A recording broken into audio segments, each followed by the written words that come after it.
Selamat siang teman-teman kelas 11 IPS 1. Kali ini Ibu akan lanjutkan membahas materi tentang pemerintahan Raffles di Indonesia. Ya, kurang lebih memerintahnya selama 3 tahun. Nah, perlu kalian ingat pemerintahan Raffles itu dari bangsa barat, dari negara Inggris ya.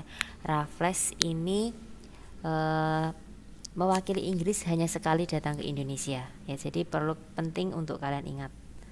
Nah, untuk pembahasan kali ini Ibu tidak akan menjelaskan materi semuanya, tetapi hanya beberapa poin penting saja ya yang perlu kalian ingat. Nanti Ibu kirimkan file PDF-nya juga beserta file yang ada videonya ini ya.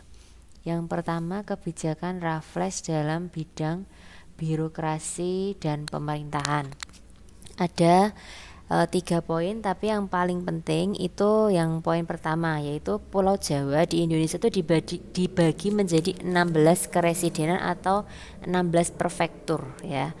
Kemudian yang kedua itu merubah sistem pemerintahan yang semula dilakukan oleh penguasa pribumi, atau maksudnya tuh ada bupati dan yang lainnya, itu diganti menjadi yang memimpin itu adalah pemerintahan yang coraknya itu kolonial atau ala barat, bercorak barat.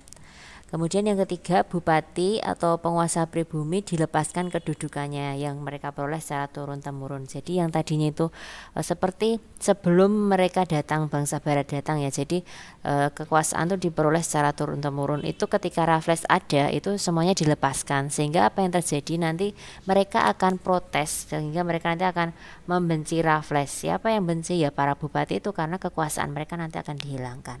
Kemudian yang berikutnya, kebijakan Raffles dalam bidang ekonomi dan keuangan. Nah, ada 5 poin. Yang pertama itu Raffles mengharuskan petani itu untuk menanam tanaman ekspor, tetapi jenis tanaman yang ditanam itu mereka diberikan kebebasan. Mereka diharuskan menanam tanaman ekspor, tapi jenis tanamannya itu dibebaskan. Beda kalau dengan kepemimpinan sebelumnya, yaitu Dendles, terutama yang harus tanaman ekspor dan tanaman itu adalah kopi. Nah, kalau di sini mereka diberi kebebasan. Kemudian yang kedua, menghapus pajak hasil bumi. Sistem penyerahan wajib yang diterapkan oleh VOC itu dihapuskan oleh Raffles. Nah, sebagai gantinya itu Raffles menetapkan sistem yang namanya itu sewa tanah atau land rent. Nah, tetapi land rent ini akan mengalami kegagalan, walaupun sebenarnya menurut gagasannya Raffles ini baik, tetapi gagal karena penduduk itu kan masih terbelakang ya. Waktu itu mereka belum mengenal pendidikan, belum tahu mata uang, angka, membaca itu mereka belum tahu, karena nanti Raffles akan mengenalkan uang di sini, sementara pribumi pada waktu itu masih belum berpendidikan. Jadi sistem land rent ini gagal, padahal kalau bisa berjalan ini bagus ya, lebih baik daripada zamannya VOC. Kemudian yang keempat, pemungutan pajak secara perorangan. Yang kelima, mengadakan monopoli garam dan minuman keras. Nah, kalau zamannya Raffles itu minuman keras ini dilakukan monopoli, karena bangsa barat itu memang mereka terkenal bangsa yang suka minum minuman keras ya. Sebenarnya tujuan utamanya mungkin mereka bukan untuk mabuk ya, tetapi untuk menghangatkan badan, karena di Eropa itu kan cuacanya dingin. Kemudian yang berikutnya, kebijakan Raffles dalam bidang hukum sosial dan ilmu pengetahuan. Nah, seperti Ibu jelaskan di minggu lalu, Inggris dan Belanda itu kalau menjajah itu mereka berbeda. Kalau Belanda itu mengambil tanpa memberikan sesuatu, tapi kalau Inggris itu memberikan, tapi mereka juga mereka mengambil, tapi mereka juga memberikan sesuatu, karena kebijakannya Inggris ini lebih bisa memanusiakan manusia daripada Belanda ya. Buktinya apa? Kalau Belanda menjajah itu mereka tidak meninggalkan sesuatu yang benar-benar bermanfaat untuk Indonesia, itu tidak. Tetapi kalau Inggris atau Raffles itu memberikan sesuatu yang bermanfaat. Seperti Ibu jelaskan kemarin, dalam bidang ilmu pengetahuan itu Raffles menulis sebuah buku yang berjudul History of Java. Nah, di situ Raffles itu mengangkat budaya kaum Jawa. Kemudian yang kedua, membangun kebun raya Bogor yang sampai saat ini mungkin kita bisa menikmati hasilnya. Kemudian yang ketiga, ditemukannya bunga Rafflesia arnoldi atau bunga bangkai. Itu kenapa disebut Rafflesia? Karena yang menemukan adalah Raffles. Kemudian bidang hukum, itu sistem peradilan yang diterapkan Raffles berbeda dengan Daendels. Kalau Daendels itu kan berorientasi pada warna kulit, jadi orang Eropa warna kulitnya putih, ya mereka ada di kelas atas. Kemudian kita orang Indonesia yang kebanyakan kita berwarna sawo matang itu ya kita ada di kelas nomor 2. Tetapi kalau Raffles itu berbeda. Raffles itu berorientasi pada besar kecilnya kesalahan. Jadi sudah imbang atau adil. Kalau memang meskipun dia berwarna kulit putih, kalau dia salah ya hukumannya akan berat. Kemudian bidang sosial, menghapus kerja rodi. Jadi kerja paksa, kerja rodi zaman Belanda itu dihapuskan. Dan perbudakan itu juga dihapuskan. Tapi pada praktiknya nanti Raffles akan melanggar peraturannya sendiri dengan tetap melaksanakan perbudakan. Kemudian ini adalah gambarnya kebun raya Bogor, bunga Rafflesia arnoldi dan bukunya Raffles. Kemudian yang berikutnya, bagaimana pemerintahan Raffles itu bisa berakhir walaupun pemerintahannya itu baik, karena Belanda masuk lagi ya. Jadi Raffles dikalahkan oleh Belanda. Jadi bukan karena sistem pemerintahnya Raffles itu buruk, tidak, tetapi karena Belanda nanti akan datang ke Indonesia lagi dan akan mengusir Raffles. Ditandai dengan sebuah perjanjian namanya Convention of London. Kemudian akhirnya kita kembali lagi ke tangan Belanda, dan Belanda akan dipimpin oleh pemimpin yang baru. Jadi masa kekuasaan kedua Belanda, yang pertama kapan? Yaitu zamannya VOC. Kemudian yang kedua ketika setelah Inggris ya, 1816-1942. Ini juga jauh lebih lama lagi dibanding yang sebelumnya. Nah, tokohnya itu siapa? Ada seorang tokoh namanya Van der Capellen ya. Tugas utamanya itu apa? Mengeksploitasi kekayaan alam Nusantara sebesar-besarnya untuk menutupi kas Belanda yang kosong. Kok bisa sih kasnya Belanda itu kosong? Kenapa? Karena Belanda itu ada di benua mana? Ada di benua Eropa. Ternyata Belanda di benua Eropa sana itu bukan berarti mereka tuh tidak ada masalah, tapi ternyata di Eropa sana tuh juga ternyata terjadi yang namanya perang ya, entah itu perang dari dalam maupun luar negeri ya. Jadi mereka di Belanda sendiri ada perang, kemudian mereka mencari keluar untuk menutupi kasnya yang kosong dengan cara mengambil sumber daya alam yang ada di Indonesia. Kebijakan Van der Capellen ini apa? Mengeluarkan undang-undang melarang segala bentuk perdagangan Eropa di kopi priangan kecuali dengan izin khusus. Kemudian mengeluarkan larangan bagi orang-orang Eropa untuk menyewa tanah rakyat. Tetapi kebijakan Van der Capellen ini hanya sebentar.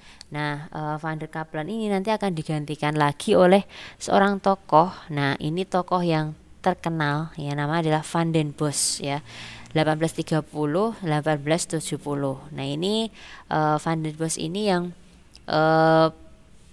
tugas utamanya menggali dana semaksimal mungkin untuk menyelamatkan negara dari kebangkrutan.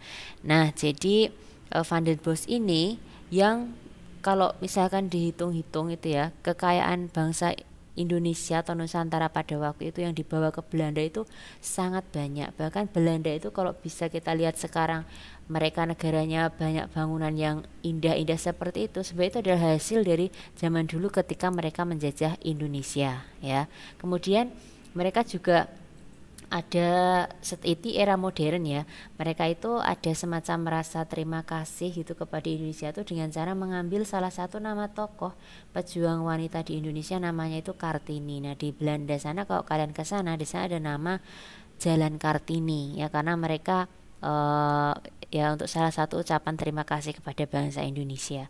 Kemudian masa pemerintahannya Van den Bosch ini menerapkan sistem tanam paksa atau yang namanya Kulturstelsel. Nah, ini yang terkenal ya, mungkin di SMP kalian sudah pernah mendapatkan materi ini. Di Pulau Jawa dan di luar Pulau Jawa untuk menciptakan suatu sistem yang dapat menghasilkan keuntungan dalam bidang ekonomi atau keuangan bagi Belanda. Nah, Kulturstelsel ini sistem tanam paksa yang praktiknya itu adalah rakyat dipaksa menanam tanaman ekspor yang harus dijual kepada Belanda. Nah, tanaman ekspornya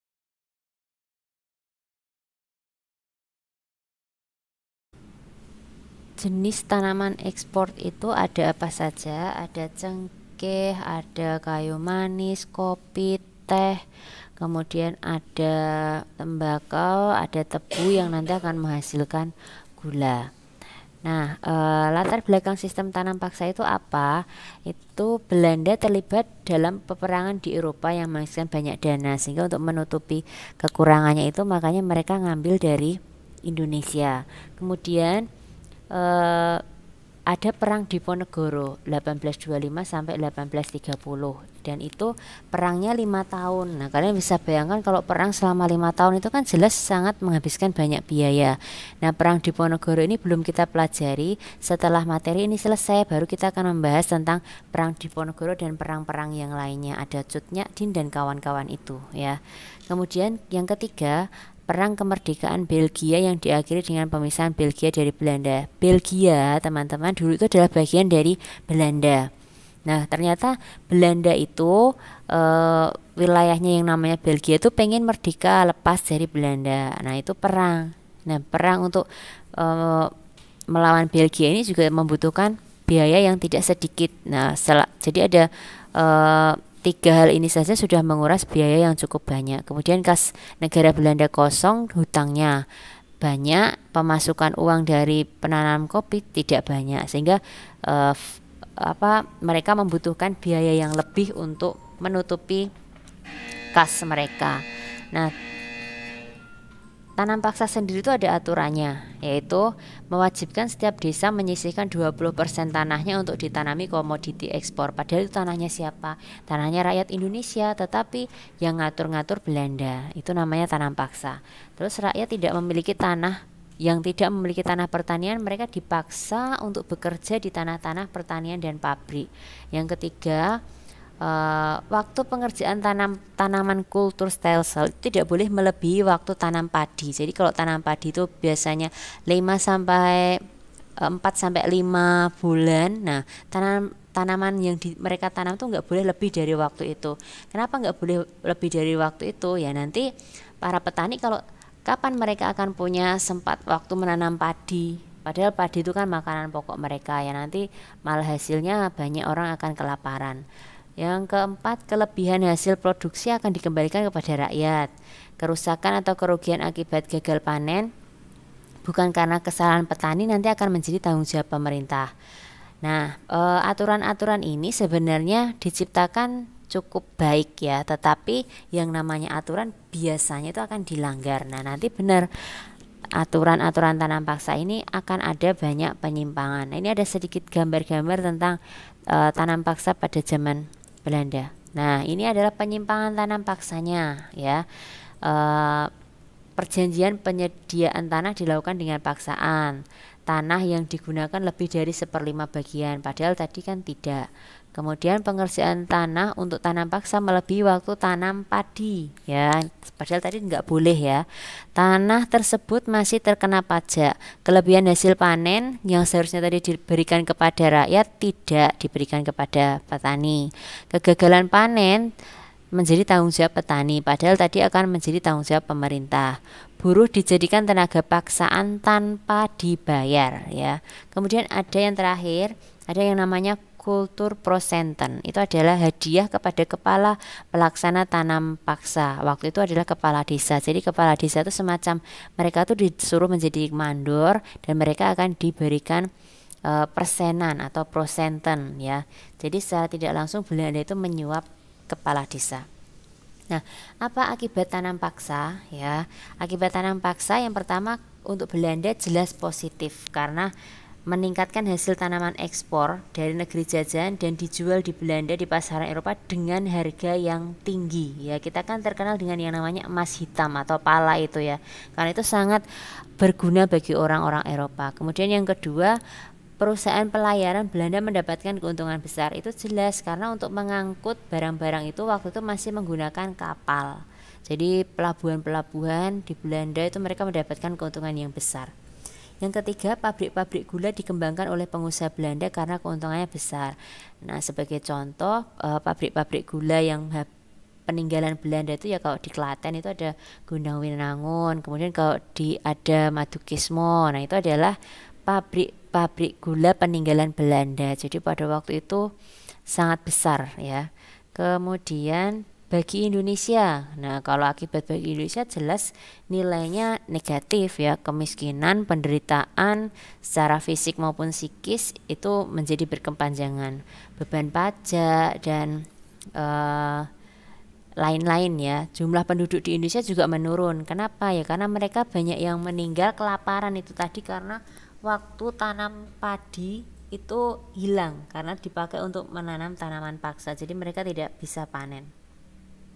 Kemudian bagaimana reaksi terhadap tanam paksa? Nah, ketika tanam paksa ini dilaksanakan dalam cukup waktu lama di Indonesia, itu ternyata ada rakyat yang berkomentar atau ada reaksi dari mereka. Kalau rakyat di Indonesia ada sistem tanam paksa seperti itu, jelas mereka melakukan perlawanan. Ada di Sumatera, ada di Jawa, dan banyak lagi yang lainnya. Kemudian bagi kaum pengusaha atau kapitalis atau orang-orang kaya atau mereka yang beruang, golongan pengusaha menghendaki sistem tanam paksa dihapuskan dan diganti dengan kebebasan berusaha. Kenapa? Ya karena pengusaha ini mereka nanti akan merasa merugi ya. Mereka pengen ada yang namanya liberalisme atau kebebasan berusaha, karena kan seperti dimonopoli oleh Belanda. Jadi yang pengusaha-pengusaha itu mereka merasa tidak diuntungkan. Kemudian ini yang perlu kalian ingat-ingat ya, reaksi kaum humanis Belanda. Kaum humanis itu apa sih? Kaum yang bisa memanusiakan manusia ya.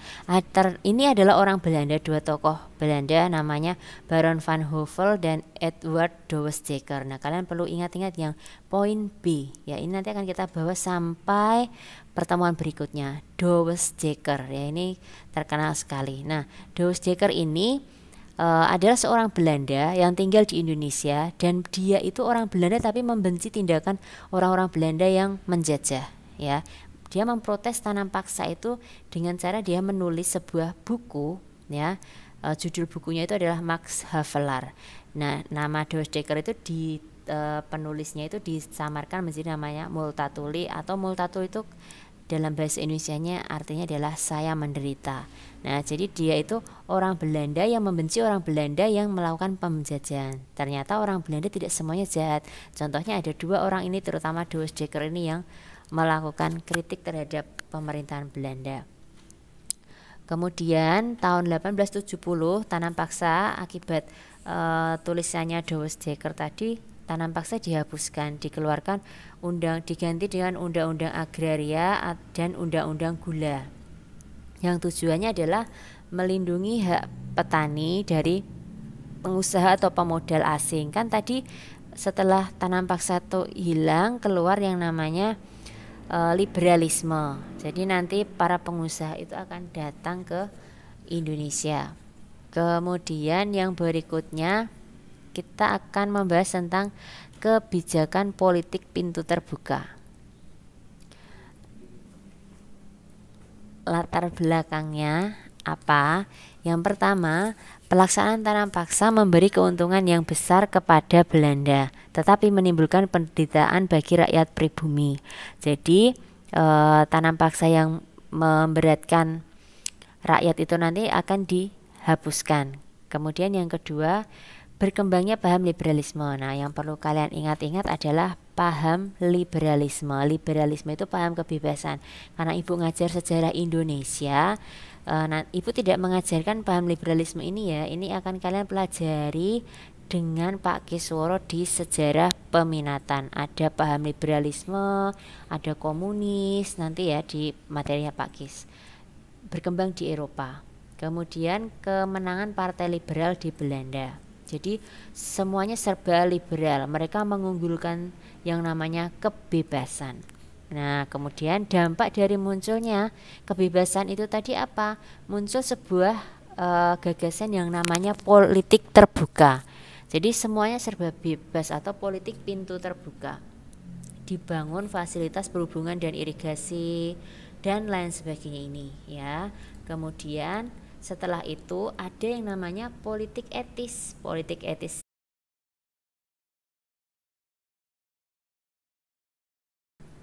Nah, kemudian politik etis ya yang berikutnya. Politik etis ini dicetuskan oleh seorang tokoh namanya Van Deventer. Dia itu seorang praktisi hukum di Hindia Belanda. Hindia Belanda itu apa? Hindia Belanda itu orang Belanda itu kalau ngomongin Indonesia itu bukan Indonesia, karena kan waktu itu nama Indonesia belum ditemukan. Nah, mereka menyebutnya Hindia Belanda karena ada di Samudra Hindia. Kemudian mereka menyebutnya Hindia Belanda. Nah, Trias Van Deventer itu ada 3, namanya juga Trias ya, ada 3, ada irigasi, migrasi, dan edukasi. Irigasi berhubungan dengan pengairan, migrasi itu memindahkan rakyat atau penduduk dari tempat yang padat ke tempat yang tidak padat penduduk, tetapi di tempat yang tidak padat penduduk itu sudah tersedia lapangan pekerjaan. Kemudian edukasi, pendidikan, jadi menyelenggarakan pendidikan dengan memperluas bidang pengajaran. Jadi maksudnya Trias Van Deventer ini adalah hei kalian orang Belanda, kalian tuh boleh menjajah Indonesia, tapi kalian tuh harus memberikan sesuatu yang bermanfaat. Apa sih salah satu yang bermanfaat? Itu adalah edukasi, itu yang paling penting. Nah, kalian ingat-ingat penjelasan Ibu, jadi edukasi itu yang paling penting. Jadi nanti Van Deventer menggagas ini, kemudian Belanda akhirnya membangun sekolah-sekolah. Nah, setelah dibangun sekolah-sekolah itu nanti banyak rakyat Indonesia itu akan sekolah, terutama pada waktu itu kaum laki-laki, karena kan waktu itu masih ada yang namanya gender ya. Jadi yang laki-laki itu yang boleh sekolah, kalau perempuan itu masih belum. Ya, kemudian akhirnya setelah mereka mengenal pendidikan kan mereka jadi pinter ya. Nah, setelah mereka jadi pinter, ada yang mereka itu nanti jadi dokter, ada yang mereka jadi guru dan lain sebagainya. Nah, mereka setelah nanti sudah pinter, mereka itu nanti akan semacam Trias Van Deventer itu senjata makan tuan. Jadi setelah mereka jadi pinter, mereka akan melawan Belanda. Nah, nanti materi ini ada di bab berikutnya yang namanya adalah materi pergerakan nasional. Jadi nanti akan muncul yang namanya organisasi Budi Utomo, kemudian nanti ada Muhammadiyah dan lain sebagainya. Yaitu materinya nanti. Yang perlu kalian garis bawah adalah yang bagian edukasi, atau nanti akan memunculkan yang namanya golongan terpelajar. Kemudian ini adalah contoh sekolah-sekolah yang dibangun Belanda pada waktu itu. Ada sekolah pertanian di Jawa, sekolah Kartini di Semarang, sekolah Dr. Stovia di Jakarta. Nah, ini sekolah Dr. Stovia ini yang paling terkenal yang nanti akan memunculkan tokoh-tokoh seperti Budi Utomo. Sekolah HIS di Sumeneb. Nah, kalian bisa lihat cara mereka berpakaian ya. Kalau yang perempuan ya seperti ini ya.